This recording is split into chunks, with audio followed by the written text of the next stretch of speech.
तो स्वागत है आपका अपने यूट्यूब चैनल जिसका नाम है डेली यूज इन्फॉर्मेशन।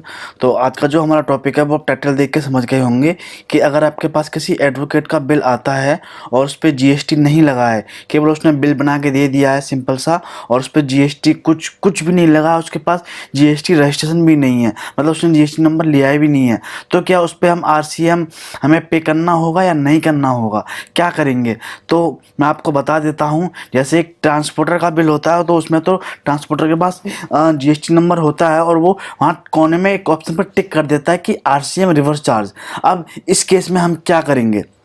तो इस केस में अगर कुछ भी नहीं है, उस पर जीएसटी नंबर भी नहीं है, उसका क्या कहते हैं, और उसमें जीएसटी भी ऐड नहीं किया हुआ है, मान के चलते हैं 1 लाख का बिल है और उसने आपको 1 लाख का ही दे दिया है, तो उस पर जो जीएसटी का रेट होगा, वो जीएसटी होगा, वो आपको पेमेंट करना होगा और वो आपको आगे जाके इनपुट मिल जाएगा। तो उसे हम कहाँ दिखाएंगे? मान के चलते हैं उसका जो बिल अमाउंट है 1 लाख का है, तो हम 3B में उसे कहाँ दिखाएंगे? क्योंकि जीएसटी और 1 में तो उसे कहीं दिखाना होता नहीं है। ठीक है, तो फरवरी में हम आएंगे, ये हम आ गए हैं और यहाँ जाएंगे प्रिपेयर ऑनलाइन में,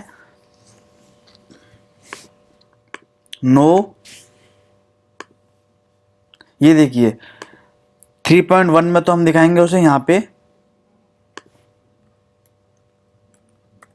1 लाख। अगर वो दिल्ली का है, इंटरस्टेट का है, तो CGST IGST लगेगा, CGST और SGST लगेगा, और इंटरस्टेट का है तो उस पर IGST लगेगा। हमारा है दिल्ली का, तो इस पर ये हो गया। अब मैं इसे कंफर्म कर दूंगा, ठीक है, ये हो गया, और यहाँ पे मैं इसे इनपुट में दिखा दूंगा।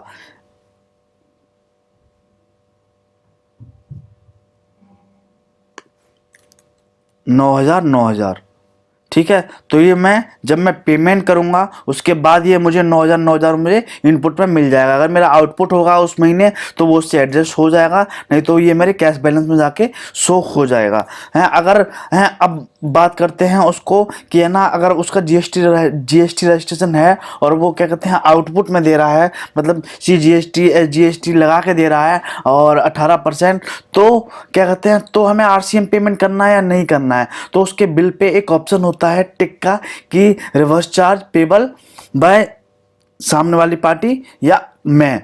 तो अगर उसने वो टिक कर रखा है तो भी आपको पेमेंट करनी है, और क्या कहते हैं अगर उसने टिक नहीं कर रखा है हैं और क्या कहते हैं तो आपको पेमेंट नहीं करना है। बस आपको क्या कहते हैं उसमें ये जो 9,000 रुपये वो आप इनपुट में दिखा देंगे, हम यहाँ पे 10-10 हज़ार की जगह पे यहाँ हम दिखा देंगे और यहाँ पे हम नहीं दिखाएंगे।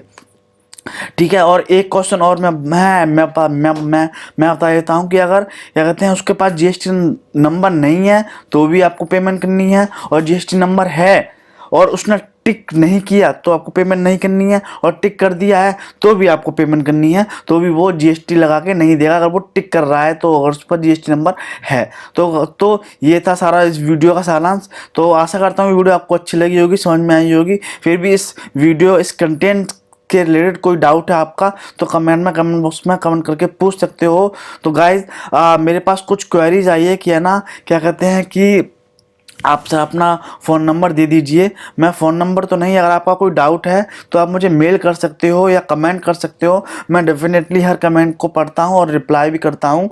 और क्या कहते हैं मैं स्टार्ट करने वाला हूँ कुछ दिनों में व्हाट्सअप नंबर, क्या कहते हैं उस पर आप अपनी क्वेरी डायरेक्ट मेरे से पूछ सकते हो। तो मिलते हैं एक और नई वीडियो में, तब तक के लिए ध्यान रखिए। वीडियो अच्छी लगी तो लाइक करें, शेयर करें, कमेंट करें और चैनल को सब्सक्राइब करें। Bye bye, take care.